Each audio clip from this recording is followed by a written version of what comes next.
ഡിഗ്രിയും പോസ്റ്റ് ഗ്രാജുവേഷനും അതോടൊപ്പം മറ്റ് പല കോഴ്സുകളും അറ്റൻഡ് ചെയ്ത് ഇന്ന് ജോലിയുടെ കമ്പോളത്തിലേക്ക് ഇറങ്ങിയിരിക്കുന്ന ആളാണോ നിങ്ങൾ?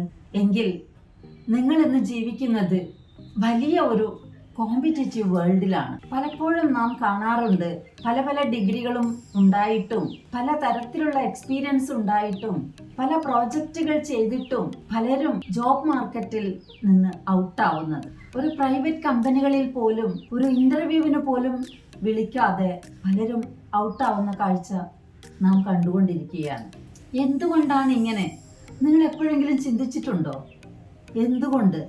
അതെ, തീർച്ചയായും അതിന് വളരെ വിലയേറിയ ചില റീസൺസ് ഉണ്ട്. ഇന്ന് ജോബ് സെർച്ചിന് വേണ്ടി നാം യൂസ് ചെയ്യുന്ന ഒരുപാട് ടൂൾസുകളുണ്ട്. അവയിൽ ഏറ്റവും പ്രധാനപ്പെട്ടവയാണ് റെസ്യൂമേ, സോഷ്യൽ മീഡിയ പ്ലാറ്റ്ഫോംസ്. അതുപോലെ റെസ്യൂമേയുടെ കൂടെ നാം ആഡ് ചെയ്യേണ്ട അല്ലെങ്കിൽ നാം അറ്റാച്ച് ചെയ്യേണ്ട ഒരു കവറിംഗ് ലെറ്റർ. ഇവയിൽ ഏറ്റവും പ്രധാനപ്പെട്ടതാണ് റെസ്യൂമേ എന്ന് പറയുന്നത്. അതുകൊണ്ട് തന്നെ നാം ഇന്നിവിടെ നോക്കുന്നത് റെസ്യൂമയെ കുറിച്ചുള്ള ചില ഇൻഫർമേഷൻസ് ആണ്. അപ്പോൾ എന്താണ് ഈ റെസ്യൂമേ എന്ന് പറയുന്നത്?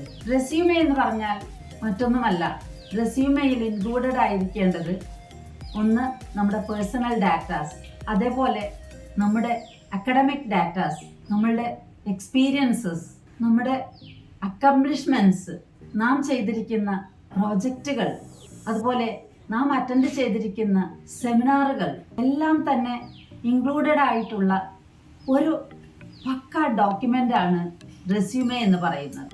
ഈ റെസ്യൂമേയിൽ പലപ്പോഴും ഏറ്റവും അത്യാവശ്യമായിട്ടുള്ള ഇൻഫർമേഷൻസ് നിങ്ങൾ ഇൻഡിക്കേറ്റ് ചെയ്യാതെ പോകുന്നു. അതുപോലെ ഒരുപാട് കളർഫുൾ ആക്കാൻ നിങ്ങൾ ശ്രമിക്കാറുണ്ട്. തീർച്ചയായും റെസ്യൂമേ വളരെ സിമ്പിൾ ആയിരിക്കണം. ഒരേ കളർ മാത്രം ഉപയോഗപ്പെടുത്താം. അത് നമ്മുടെ ഹെഡിങ്സ് ഒന്ന് ഇൻഡിക്കേറ്റ് ചെയ്യാൻ വേണ്ടി മാത്രം. നീറ്റ് ആൻഡ് ക്ലീൻ ആയിട്ടുള്ള റെസ്യൂമേ നമ്മളെക്കുറിച്ചുള്ള എല്ലാ ഇൻഫർമേഷൻസും അടങ്ങിയിട്ടുള്ളതായിരിക്കണം. പക്ഷേ അതേസമയം തന്നെ വളരെ സിമ്പിൾ ആയിരിക്കണം, വളരെ ചെറുതായിരിക്കണം, ഒരു പേജിൽ ഒതുങ്ങാവുന്ന റെസ്യൂമേ ആയിരിക്കണം. കമ്പനികൾ സാധാരണഗതിയിൽ അവരുടെ നോട്ടിഫിക്കേഷൻസ് ഇഷ്യൂ ചെയ്യുമ്പോൾ ഏതൊരു പൊസിഷനെ പറ്റിയും അല്ലെങ്കിൽ ഏതൊരു ജോലിയെ പറ്റിയും അതിൻ്റെ ജോബ് റോൾ ഇൻഡിക്കേറ്റ് ചെയ്യുന്നതാണ്. ആ ജോബ് റോളുകളിൽ തീർച്ചയായും അതിന് അവരുടെ കമ്പനിയുടെ പല കീ ഇൻഫർമേഷൻസ്, കീ വേർഡ്സ് ആയിട്ട് അവർ യൂസ് ചെയ്തിരിക്കും. അത്തരം കീ വേർഡ്സ് ആണ് നമ്മൾ നമ്മുടെ റെസ്യൂമേയിൽ ഇൻഡിക്കേറ്റ് ചെയ്യേണ്ടത്.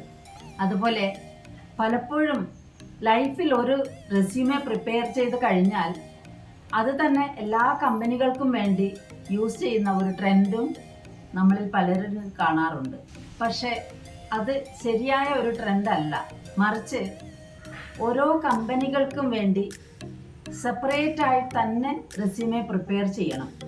അതുപോലെ ഒരു കമ്പനിയിൽ തന്നെയാണെങ്കിലും ഓരോ പോസ്റ്റുകൾക്ക് വേണ്ടിയും അഥവാ ഓരോ പൊസിഷൻസിന് വേണ്ടിയും സെപ്പറേറ്റ് ആയിട്ട് തന്നെ നാം റെസ്യൂമേ പ്രിപ്പയർ ചെയ്യേണ്ടതുണ്ട്.